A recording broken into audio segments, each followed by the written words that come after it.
नमस्ते दोस्तों, कैसे हैं आप सब। अरविंद मिश्रा स्वागत करता है आपका घर बैठे खेल खेल में हिंदी साहित्य सीखने के इस कार्यक्रम में। दोस्तों, संघ लोक सेवा आयोग हो या राज्य स्तरीय परीक्षाएं हो, उनमें तुलसीदास की कविता किस कदर महत्वपूर्ण है यह आपको बताने की आवश्यकता नहीं है। तुलसीदास की रचना रामचरितमानस के बारे में तो हम लोग बचपन से ही बहुत कुछ सुन लेते हैं, पढ़ लेते हैं, या यूं कहें पारिवारिक संस्कारों से हमें बहुत चीजें मिल जाती हैं। परंतु दोस्तों, उनकी एक रचना है कवितावली, वह सिलेबस में है, विशेष करके कवितावली का उत्तरकांड। और उस उत्तरकांड से कई मुद्दे पूछे जाते हैं, परंतु यदि ध्यान रखा जाए तो इसके प्रश्नों को बहुत आसानी से किया जा सकता है।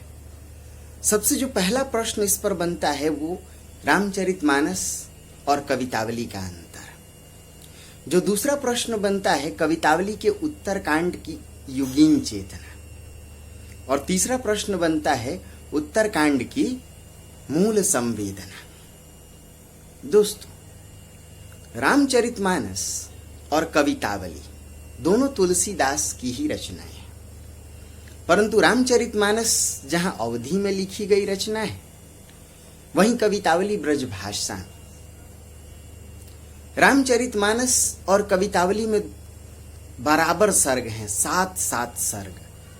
बालकांड, अयोध्याकांड, अरण्यकांड, किष्किंधाकांड, सुंदरकांड, लंकाकांड, उत्तरकांड, ये दोनों ही रचनाओं में कांड उपलब्ध हैं। परंतु जहां रामचरितमानस प्रबंधात्मक रचना है, वहीं कवितावली मुक्तक शैली की रचना है।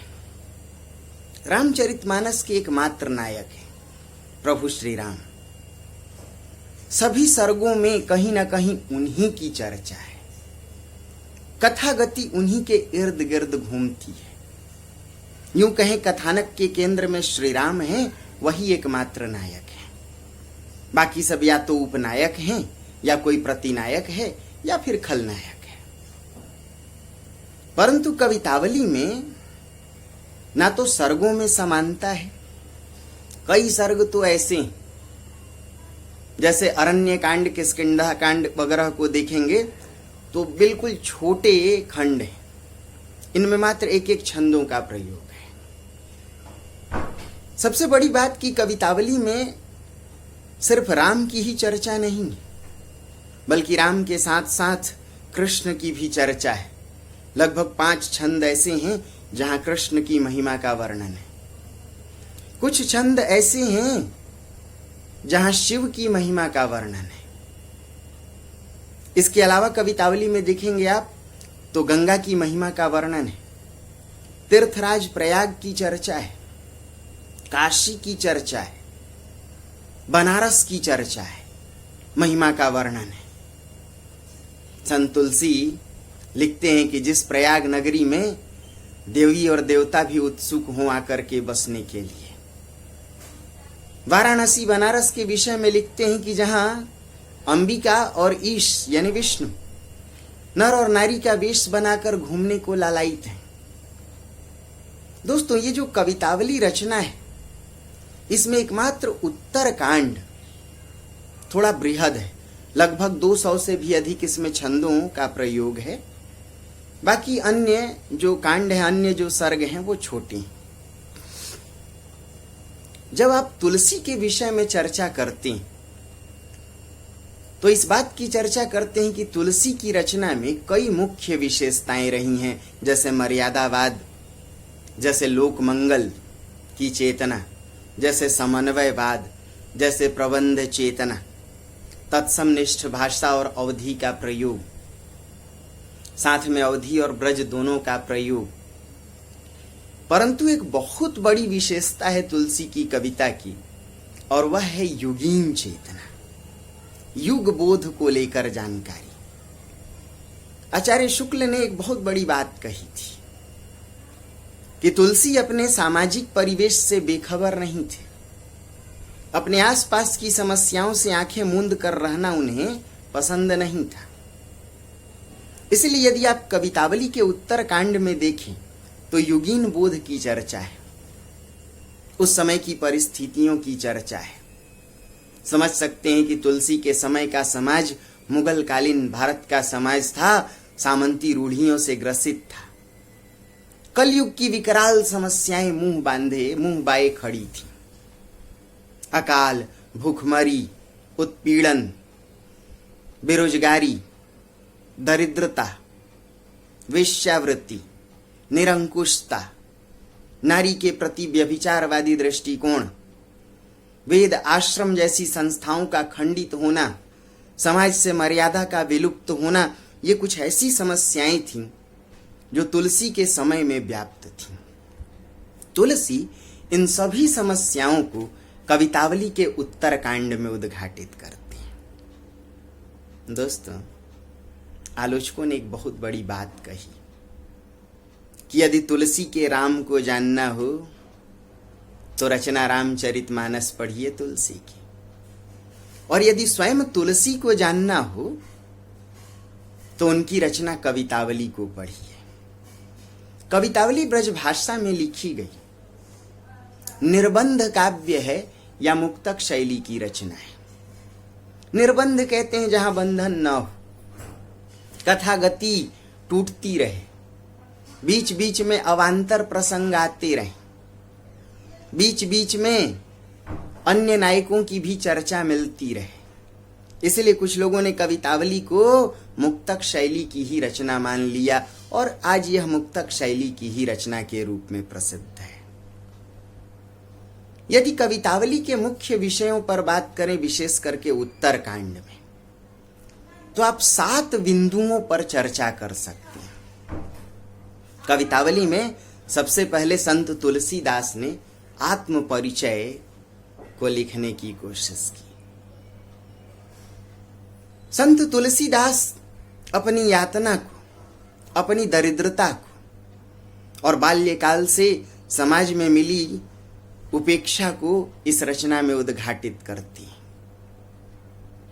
बारे ते ललात बिललात द्वारे द्वारे दीन।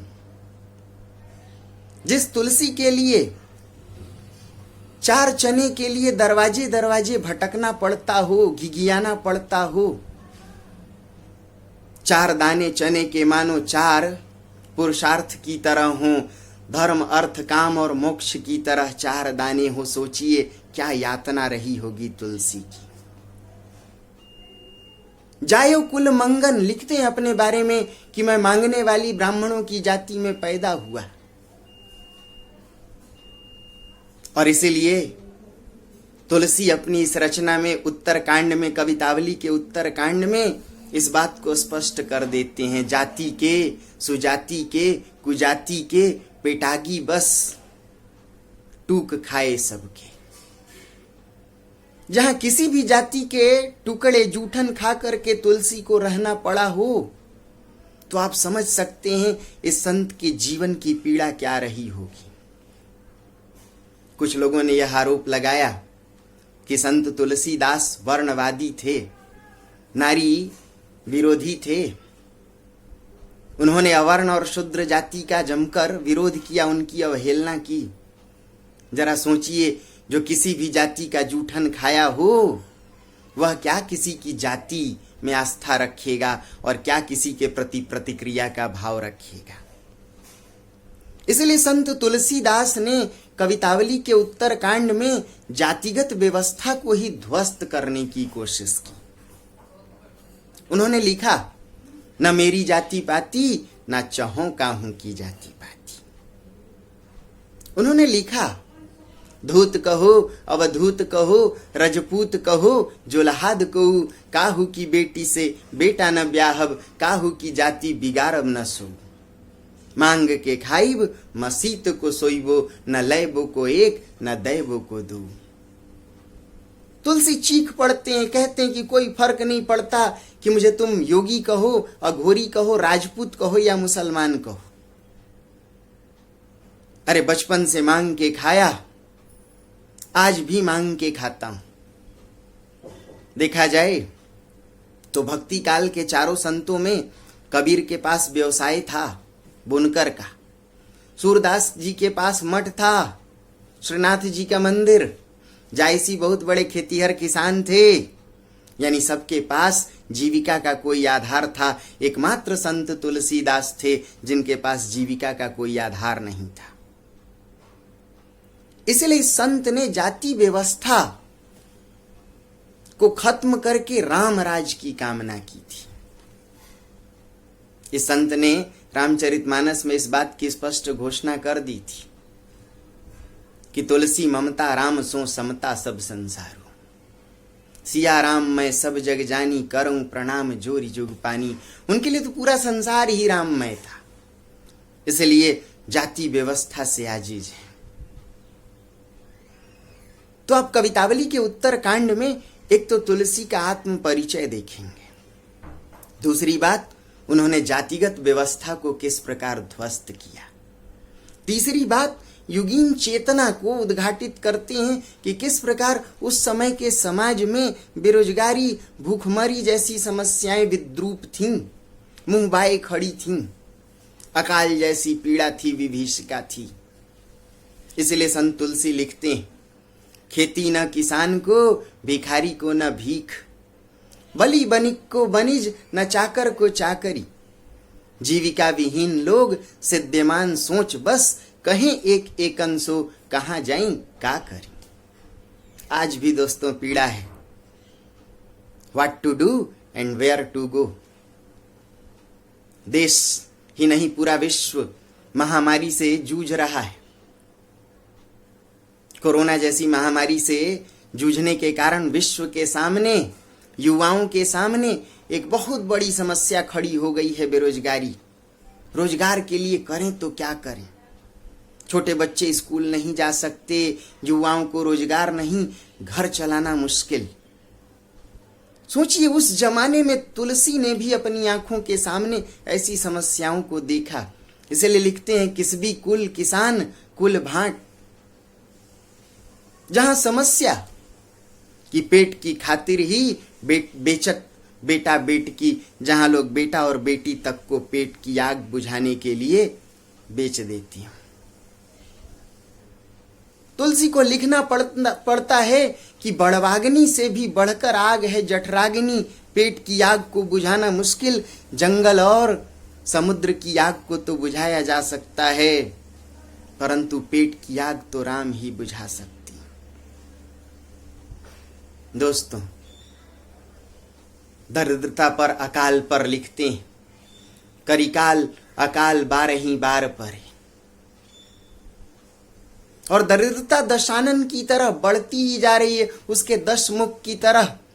जैसे दशानन के गर्दन काटने, उसके सिर को काटने से भी नहीं मर रहा था, क्योंकि दशानन के प्राण तो उसकी नाभि में अटके थे। वैसे ही दरिद्रता जहां नस नाड़ी में हो, तो भला उसके उपाय भी क्या हो सकते हैं? किस प्रयोजन से दरिद्रता खत्म की जा सकती है? अभाव गरीबी को खत्म कर पाना मुश्किल नहीं था। इसलिए कलयुग की समस्याओं पर कवितावली के उत्तर कांड में तुलसी की पूरी प्रतिभा मानो खर्च होती है। दोस्तों, कवितावली के उत्तर कांड में तुलसी की भक्ति भावना भी देख सकते हैं आप। उस भक्ति भावना में कहीं कृष्ण के प्रति, कहीं विष्णु के प्रति, कहीं शिव के प्रति, कहीं गंगा की महिमा का गुणगान, तो कहीं आप बनारस तीर्थराज प्रयाग का गुणगान देख सकते हैं। किंतु राम के प्रति तुलसी की समर्पण मूलक भक्ति सबसे प्रबल है। इसमें तुलसी वैष्णव संत है। वैष्णव भक्ति नवधा भक्ति से जुड़ी हुई है। कीर्तन, वंदन, अर्चन, सुमिरन, पाद सेवन, सख्य, आत्मनिवेदन, प्रणय नवधा भक्ति के रूप हैं। यदि उसमें देखा जाए तो सबसे बढ़कर आत्म प्रणय है, कहीं ना कहीं दास्य है और कहीं ना कहीं समर्पण है, जिसे प्रपत्ति मूलक भक्ति कहते हैं। तुलसी अपने राम की महिमा का गुणगान करते लिखते हैं कि कहां वह रावण जिसके यहां स्वयं ब्रह्मा वेद पढ़ने आते थे, उत्तरकांड के आरंभिक पदों में ही। कहाँ वह रावण जिसके यहाँ स्वयं ब्रह्मा वेद पढ़ने आते थे और स्वयं शिव अपनी आरती उतरवाने आ जाते थे रावण के घर। ऐसा प्रतापी रावण जिससे देवता, मनुष्य, किन्नर, नर, नाग सभी जाति के लोग भयावह थे। क्या राक्षस, क्या देवता, क्या नर। रावण के आतंक के आगे किसी की नहीं चलती। उस रावण को मारकर प्रभु श्री राम उसके भाई सुग्रीव थप्यो उसकी सत्ता पर स्थापित करती। ये राम कितने दयालु। मीत पुनीत कियो कपि भालू। मानव और भालुओं को भी अपना मित्र बनाकर उन्हें मानो पावन पवित्र कर देते हैं और उन्हें ऐसे पालते हैं जो बाल तनुजो, कोई अपने छोटे बच्चे को भी जितने प्यार से नहीं पालता, प्रभु श्री राम बानर भालुओं को पालते। राम कृपालु है, शरणागत वत्सल है। राम की शरण में जो चला जाए उसका मोक्ष तय है। वह संसार में किसी के आगे छोटा नहीं रह जाता। इसीलिए तुलसी लिख पढ़ते हैं कि उन्हें किसी नर की नौकरी की आवश्यकता नहीं है, किसी राजा के दरबार में जाने की आवश्यकता नहीं है। लिखते हो तो चाकर राम को, पढ़ो लिखो दरबार, अब का तुलसी होहिंगे नर के मनसबदार। दोस्तों, तुलसी के राम कृपालु हैं। इसलिए तुलसी कहते हैं कवितावली के उत्तरकांड में कि सिया राम स्वरूप अनूप अगाध, विलोचन मीनन को जल है। श्रुति राम कथा, यदि कान से सुने कोई तो राम की कथा। आंखें देखें तो राम के रूप को देखे। हृदय राम ही को थल है, और हृदय में यदि किसी का वास हो तो प्रभु श्री राम का।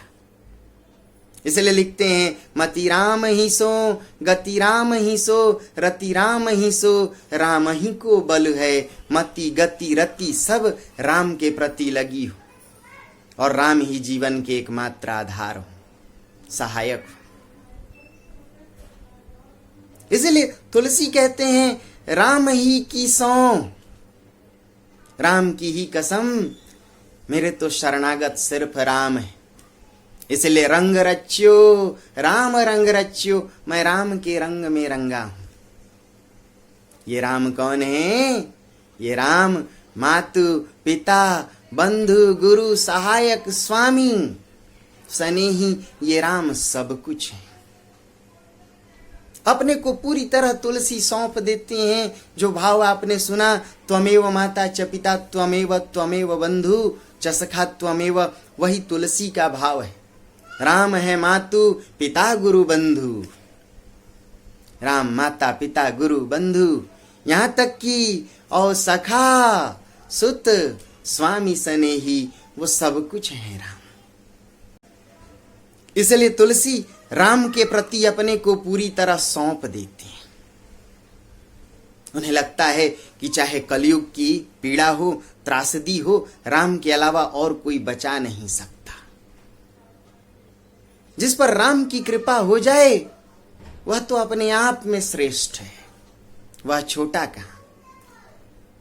तुलसी अपने आप को बड़भागी मानते हैं कि मांगने वाली जाति में जन्म लेकर जूठन खाकर पलने के बाद भी तुलसी को राम की भक्ति का सहारा मिल गया। दोस्तों, कवितावली के उत्तरकांड में सामाजिक मर्यादा और परंपराओं के ध्वस्त होने की भी पीड़ा उद्घाटित है कि किस प्रकार संत तुलसीदास वेद, धर्म, वर्ण, वर्णाश्रम, इन मर्यादाओं के खत्म होने पर बौखलाहट महसूस करती। बहुत पहले तुलसी ने इस बात को स्पष्ट किया था, वर्ण धर्म नहीं आश्रमचारी, श्रुति विरोध रत सब नर नारी। कवितावली के उत्तरकांड में इसी भाव को स्पष्ट करती है कि वेद, आश्रम, मर्यादा, श्रुति सब कुछ खत्म, नारी कुनारी होकर कुचाल से बन बैठी है, नारी पुरुष व्यभिचार में डूबे हैं, मर्यादा जीवन से खत्म हो गई है। भला ऐसे समाज को राम ही बचाएं। इसलिए आप कह सकते हैं कि कवितावली का उत्तरकांड एक तरफ कलयुग के कुचालों पर चर्चा करने वाला कांड है, कवितावली के उत्तरकांड में एक तरफ कलयुग की समस्याओं पर चर्चा है। उन समस्याओं से बचने का एकमात्र उपाय राम की शरण में जाना है। राम की भक्ति है, प्रपत्ति समर्पण मूलक भक्ति का इसमें भाव है। गंगा महिमा का वर्णन है, युगीन समस्याओं, अकाल बेरोजगारी आदि की चर्चा है। तो आप देखेंगे साथ ही शिव महात्म्य और कृष्ण का भी इसमें वर्णन है। मैं उम्मीद करूं कि ये बातें आपको समझ में आई होंगी। अगले वीडियो तक बने रहें, तब तक ढेर सारी शुभकामनाएं। नमस्ते दोस्तों।